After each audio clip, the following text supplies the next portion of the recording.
Before you decide that old strand of pearls in your dresser drawer is just costume jewelry from another lifetime, I want you to stop for a moment. Because some of the most valuable pearls ever sold looked so plain, so ordinary, that the people who owned them nearly gave them away for the price of a nice lunch. A pearl doesn't shout. It doesn't sparkle across the room the way a diamond does. It just glows quietly from the inside. And that quiet is exactly why so many treasures end up in donation bins, church rummage sales, and the take-a-dollar table at the estate sale down the road. Today, we are counting down 15 common pearl pieces that could be secretly worth a small fortune. And I promise you, by the time we reach number 1, you are going to want to go open that jewelry box you haven't touched since your mother passed. So pour yourself a cup of coffee, get comfortable, and let's begin. Number 15. The everyday vintage Akoya strand. We start with the ones that look the most ordinary, because those are the ones people always underestimate. After the war, Japanese pearl farms were producing Akoya pearls in real volume, and families all across America bought a single or double strand as their good jewelry. The kind of pearls a woman wore to church, to a wedding, to her daughter's graduation. They were not cheap at the time, but they were within reach, and they ended up in dresser drawers in every town in this country. Here is what most people never realize. Many of those mid-century strands were grown slowly, with thick layers of nacre. That's the shimmering coating that gives a pearl its depth. Thicker nacre is exactly what lets a pearl hold that soft, deep glow after 60 or 70 years of wear and, let's be honest, the occasional bad storage in a hot attic. Modern pearls are often rushed. The nacre comes out thinner. It chips, it dulls. So when a 1950s strand survives with even colour and that living glow, it can still bring real money. Good examples in the 7 to 8 millimeter range, with a solid gold clasp, have reportedly sold on the secondary market for somewhere between $900 and $2,500, sometimes more when the matching is exceptional. So here is your first tip, and it's an easy one, the tooth test. Rub the pearl gently against the edge of your tooth. A real pearl, natural or cultured, feels slightly gritty, like fine sandpaper. A plastic or glass fake feels perfectly smooth. That little bit of grit, that's your first honest clue. Number 14. The Add a Pearl Starter Necklace. Oh, some of you are going to smile at this one. Do you remember these? A little girl would receive a tiny gold chain with one single pearl on it, maybe for her christening, maybe for a first birthday. And every year after that, an aunt or a grandmother would add one more pearl. One pearl for every year, until by the time she was a young woman, she had a complete, hand-matched strand built entirely out of love. They were sold through jewelers all over America for decades. And because each pearl was added one at a time, from good stores, the quality is often surprisingly high. Better matched than a cheap department store strand bought all at once. Now here's the part that breaks my heart a little, because these were built slowly. Families often forget they exist. They get separated. Half-finished strands sit in a drawer because it was never completed. But collectors and jewelers know that a well-kept add-a-pearl necklace with real Akoya pearls and 14-karat gold links is a genuine little treasure. Completed vintage strands have been known to sell for several hundred to well over $1,000, depending on the pearls and the gold. Your tip here. Check the tiny links in the clasp for a carat stamp, 14K or 585. If the gold is real, the pearls almost certainly were chosen with care too. The two go hand in hand. Number 13. Costume and faux pearls by the famous makers. Now I know what you're thinking. You just told me how to spot the fakes, and now you're telling me the fakes are worth money? Let me tell you a true story. When Jackie Kennedy's belongings were sold at Sotheby's in 1996, there was a triple strand of pearls in the sale. The famous ones. The ones little John is tugging on in that photograph everyone remembers. And they were fake. Simulated glass pearls. Sotheby's estimated them at maybe $500 to $700. They sold for $211,500 for imitation pearls. That necklace lives in the Smithsonian's National Museum of American History today. Now, most costume pearls in a drawer aren't Jackie Kennedy's, but the great costume houses. Chanel, Miriam Haskell, Kenneth J. Lane, Christian Dior made faux pearl pieces of extraordinary craftsmanship, hand-wired, hand-knotted, signed. Coco Chanel herself made pearls fashionable for everyday women who couldn't afford the real thing. Signed vintage Miriam Haskell or Chanel faux pearl pieces regularly sell for hundreds, and the rare ones for well over $1,000. So turn the clasp over. Look for a signature stamped into the metal, because sometimes the fake pearls are worth more than the real ones sitting right beside them. Number 12. Mabe blister pearl earrings and rings. Mabe pearls, sometimes spelled M-A-B-E, are the big, domed, half-round pearls. They grow flat against the shell instead of loose inside the oyster, so they have a wonderful, bold shape, perfect for a large earring or a cocktail ring. In the 1960s, 70s, and 80s, these were everywhere in fine jewelry. That statement clip-on earring your mother wore to a dinner party. That big, dramatic ring she saved for Christmas. Many of those were genuine Mabe pearls set in real gold.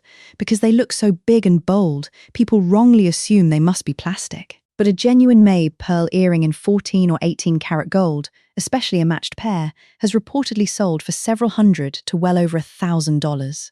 Your tip. A real Mabe has a beautiful, flat, iridescent back, often capped with a little disc of mother of pearl. Look at the shimmer on the dome in the light. It shifts and rolls. Plastic just sits there, dead. And check the earring backs for a gold stamp. Number 11. Baroque pearls. Now these are the pearls people are most likely to throw away, because they're not round, they're lumpy, they're irregular, they twist and curve into strange, wonderful shapes. For centuries, though, these were treasured more than round pearls. During the Renaissance, jewelers would look at a Baroque pearl and see the body of a swan, or a mermaid, or a dragon, and build an entire jeweled creature around it. Some of the most famous pieces in the great museums of Europe are built on a single Baroque pearl. In the 20th century, freshwater Baroque pearls, many from Japan and later China, were strung into wonderfully organic strands. Artists and free-spirited women loved them precisely because they weren't perfect. Today, collectors have circled back around. A vintage strand of large, lustrous Baroque pearls with good color has been known to sell for several $100s, and antique Baroque pieces set in gold go considerably higher. So do not dismiss a strand just because it isn't perfectly round. Look at the luster. Look at how the light wraps around those curves. That glow is what matters, not the shape. Number 10. South Sea golden and white pearls.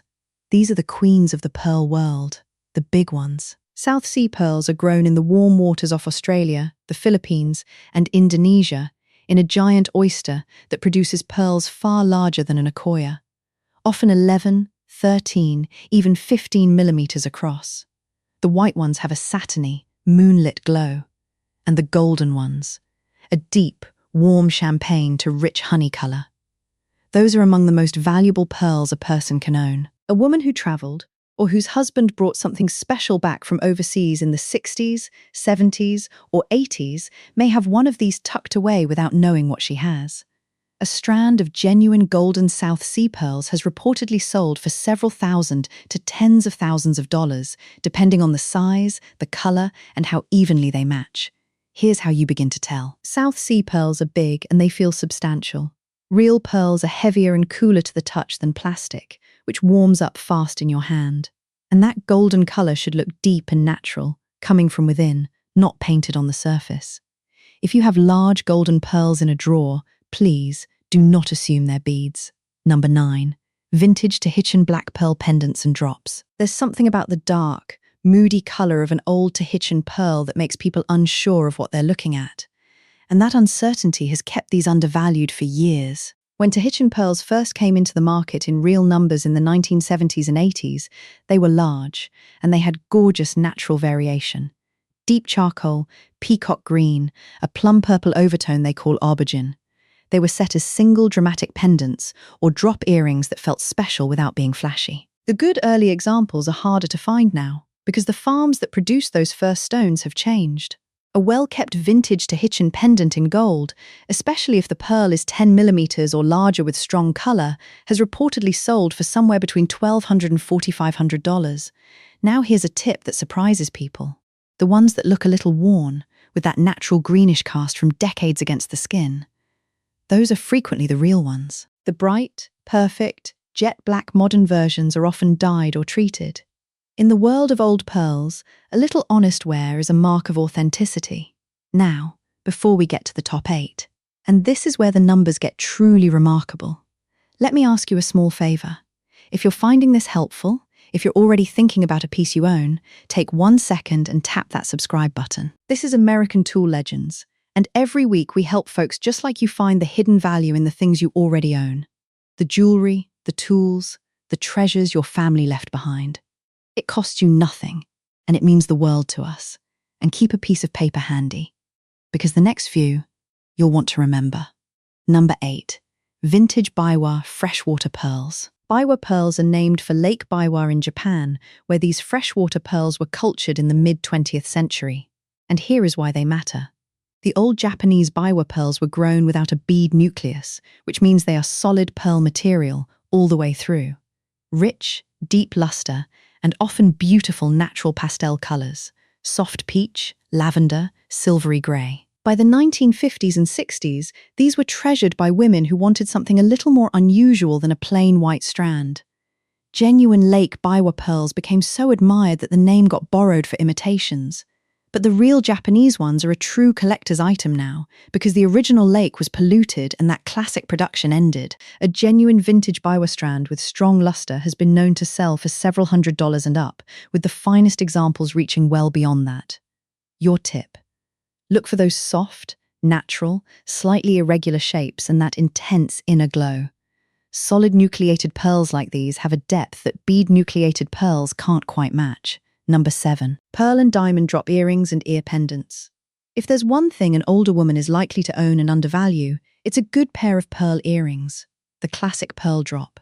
A pearl suspended below a little cluster of diamonds or a diamond set top has been the height of elegance for over 100 years. And here's the thing about earrings. Because they come in pairs and get worn so often, families rarely think to have them appraised. They just live in the box. When Elizabeth Taylor's collection was sold at Christie's, a single pair of Bulgari pearl and diamond ear pendants reportedly sold for around $2 million. Now, yours are not Elizabeth Taylor's, but the style she made famous was copied at every level, and many older pairs hold genuine pearls, real diamonds, and platinum or gold mounts. A vintage pair of pearl and diamond drop earrings in real precious metal has reportedly sold for anywhere from several hundred to many thousands of dollars, depending on the stones and the workmanship.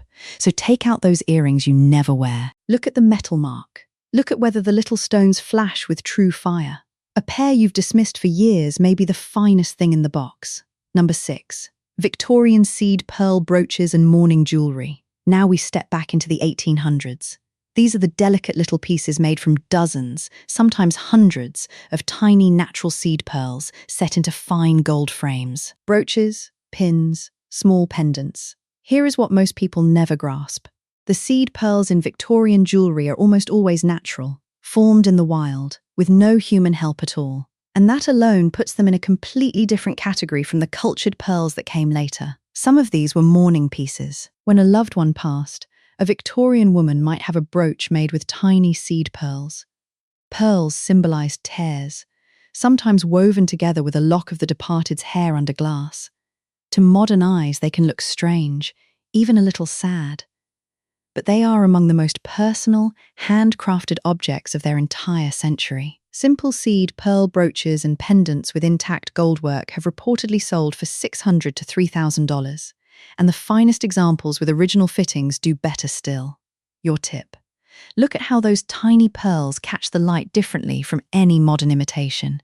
Each one is a real, natural pearl that can never be replaced. If nobody in your family wears cameos or seed pearls anymore, take that little brooch out into good light before you ever let it go. Number 5. Art Deco pearl and platinum brooches and pendants. Geometric lines, bold contrasts. Pearls set against platinum and small, bright diamonds. Between the two world wars, this was the height of style. Clean, architectural, elegant. And the pearl versions are some of the most overlooked pieces of the whole era. These weren't giant statement pieces. They were smaller brooches meant for a coat lapel or a blouse. And because they don't scream luxury the way a big diamond does, families have been letting them go for very little. When the pearls are fine, the platinum is real, and the design is crisp. These have a quiet strength that serious collectors truly appreciate. Good examples have reportedly sold from $1,500 to $6,000, with the very best crossing higher when the condition is exceptional. Here's how to know it's the real thing. Feel the weight. Platinum is dense and heavy, noticeably heavier than silver. Look for tiny, precise, hand-done settings and a maker's mark. The later costume copies are light, and the pearls are just filling space, not chosen to complete the geometry. If a piece looks a little severe, a little old-fashioned compared to softer styles, that restraint is often exactly why it has value today. Number 4. American natural freshwater pearls. Now this is a piece of American history most people have completely forgotten. Long before Japan, the rivers of America, the Mississippi, the Tennessee, the streams of the Ohio Valley, were full of mussels that produced natural freshwater pearls. In the late 1800s, there was an honest-to-goodness pearl rush in this country. Farmers waded into rivers and pulled out pink, lavender, and cream-colored pearls of real beauty. Tiffany and Company took them seriously. Their famous gem expert, George Frederick Kunz, championed American river pearls, and one exceptional pink pearl found in New Jersey, remembered as the Queen Pearl, was sold to European royalty. And here's a detail I love. When Kokichi Mikamoto was inventing the cultured pearl in Japan, the little bead at the center of his pearls was carved from American Mississippi River mussel shell. Our rivers helped build the entire modern pearl industry, a genuine natural American freshwater pearl, confirmed by testing, in an antique setting can be worth thousands of dollars because true natural pearls of any origin are now extraordinarily rare. So if you have an old piece from a grandmother in the heartland with soft pink or lavender pearls of unusual shape, that could be a piece of American history sitting in your hand. Number 3. Conch pearls and other natural non-nacreous pearls. Now we reach the rare ones. And this is a pearl most people have never even heard of. A conch pearl doesn't come from an oyster. It comes from the great pink queen conch, that big spiral seashell you've seen at the beach. And it isn't shimmery like a normal pearl. It's a soft, porcelain pink, sometimes with a rippling, flame-like pattern across its surface. It looks almost like a tiny pink jewel of solid stone. Here is why they're precious. They cannot be farmed. Only about one conch in 15,000 produces a gem-quality pearl. A single pea-sized conch pearl has reportedly changed hands for as much as $120,000 and a full strand for over $400,000. Elizabeth Taylor herself modeled a necklace built around a huge 45-carat pink conch pearl for Harry Winston around 1990. These pink treasures move in the highest circles. So if you ever find a small, pink, porcelain-looking bead in an old brooch or ring, one that isn't shiny, that looks almost like carved coral or stone, do not dismiss it. Look for that faint flame pattern on the surface. You may be holding one of the rarest gems in the sea. Number 2. Victorian and Edwardian natural pearl pendants, rings, and small necklaces. Here the story shifts, from cultured to natural. And that single difference changes everything. Before commercial pearl culturing took hold in the 1920s, any real pearl in a Victorian or Edwardian setting was formed in the wild, completely by nature, with no human help. That makes it rare in a way modern pearls simply cannot be. When one of these pieces survives with its original gold or early platinum mount, and the pearls are still in good condition, it moves into an entirely different price world. A pair of natural pearl earrings that once belonged to Empress Eugenie of France, the wife of Napoleon III, reportedly sold for around $3.3 million at auction. Even a modest natural pearl pendant or small necklace, once tested and confirmed, has reportedly sold for $5,000 to $15,000, with finer examples going far higher. Now here is the honest, important truth. You cannot tell a natural pearl from a fine, cultured one just by looking. Neither can the buyer at a pawn shop or a quick estate sale. The only reliable way is a laboratory test, an X-ray that shows the inside. If you have a pearl piece that feels old, with a substantial gold mount, dating from before the 1920s, it is absolutely worth the cost of that test before you ever let it leave your hands. And now, number 1. The pre-1920s natural wild pearl strand or pendant. This is the one that can change the entire conversation about what's sitting in an ordinary jewelry box. A plain pearl drop. A simple strand. Something that looks like nothing much, that's been in the family forever. If it dates from before pearl culturing became widespread, it has a real chance of being a natural, wild pearl, formed by pure chance in the open sea without a single human hand involved. That rarity is why the market treats them so differently from everything else. Cultured pearls, even the finest, are produced by the thousands today. Natural pearls from that era are finite. They mostly survive only in old jewelry, exactly like the pieces your grandmother owned. Let me give you the two greatest examples, so you understand where the ceiling sits. La Peregrina, a natural pearl once owned by Spanish kings, was bought by Richard Burton for Elizabeth Taylor in 1969 for $37,000. When it was sold at Christie's in 2011, it reached $11.8 million. And in 2018, a single natural pearl pendant that once belonged to Marie Antoinette, the Queen of France herself, sold at Sotheby's in Geneva for over $36 million. One pearl, a record for a natural pearl at auction. Now, I want to be honest with you, the way a friend should be. Most inherited pearls turn out to be cultured and modest in value. That's the truth, and I'd never want to give you false hope. But you cannot know for certain without that laboratory test.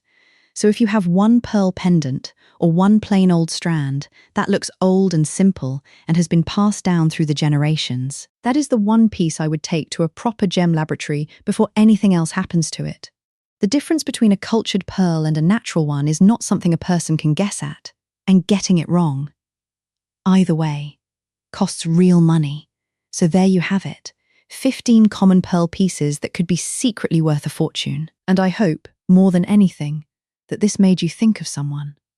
A mother, a grandmother, a woman who wore her pearls to church every Sunday and never once imagined they might be worth more than the house they were kept in, before you let any old pearl leave your hands.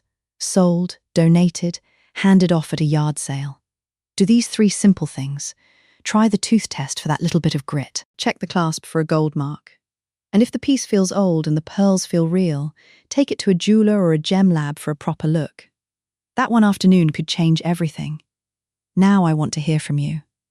Tell me in the comments, which of these 15 do you think might be sitting in your own home right now? Is it the Akoya strand? The Ada pearl necklace you never finished? The dark pendant nobody understood? Tell me your story down below. I read every single one, and promise me, if you find something that matches one of these descriptions, you'll have it properly examined before you let it go. This is American Tool Legends. Thank you for spending your time with me today. Take care of yourself, and take care of those treasures. I'll see you in the next one.